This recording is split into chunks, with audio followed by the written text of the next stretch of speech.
Baik, Assalamualaikum warahmatullahi wabarakatuh. Sebelumnya, perkenalkan nama saya Fahana Safrini Hasanah, biasa dipanggil Hana.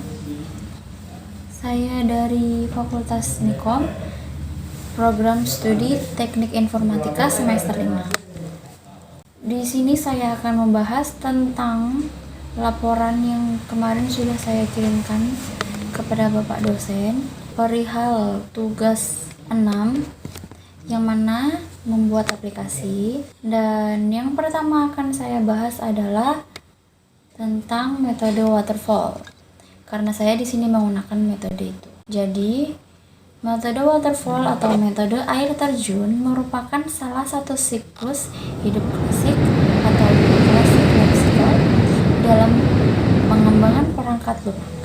Metode ini menggambarkan pendekatan yang cukup sistematis juga berurutan pada pengembangan software, mulai dari spesifikasi kebutuhan pengguna, perencanaan, permodelan, konstruksi, penyerahan sistem ke pengguna, serta perawatan sistem.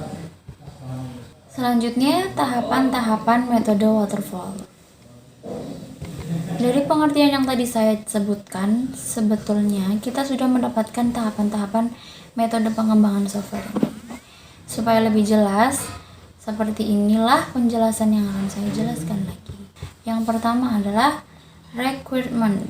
Pada tahap ini, pengembang harus mengetahui seluruh informasi mengenai kebutuhan software, seperti kegunaan software yang diinginkan oleh pengguna dan batasan software. Informasi tersebut biasanya diperoleh dari wawancara, survei, ataupun diskusi.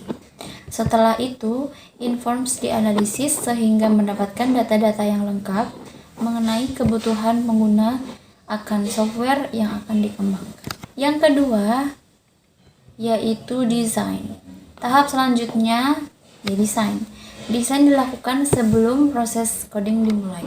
Ini bertujuan untuk memberikan gambaran lengkap tentang apa yang harus dikerjakan dan bagaimana tampilan dari sebuah sistem yang diinginkan, sehingga membantu menspesifikasikan kebutuhan hardware dan sistem. Juga mendefinisikan arsitektur sistem yang akan dibuat secara keseluruhan. Selanjutnya yang ketiga adalah implementation. Jadi implementation adalah proses penulisan kode ada di tahap ini.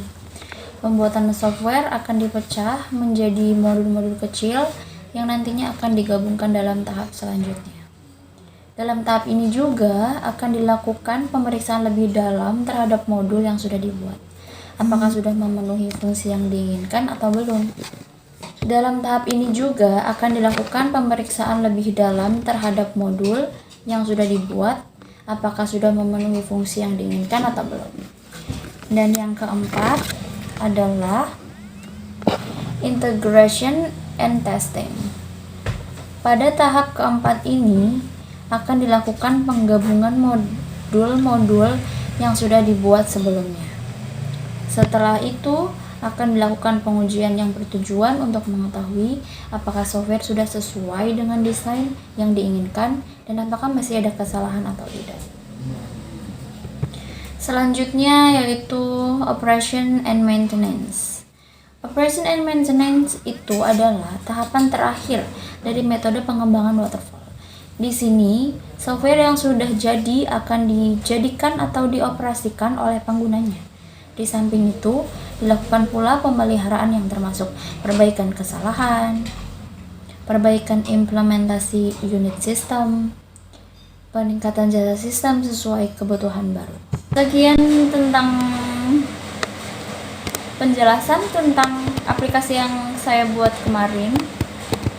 Apabila ada kesalahan kata, saya mohon maaf sebesar-besarnya karena saya juga masih belajar. Dan tentunya banyak sekali kekurangan, mohon dimaklumi. Terima kasih atas waktunya, semoga ini bermanfaat. Wassalamualaikum warahmatullahi wabarakatuh.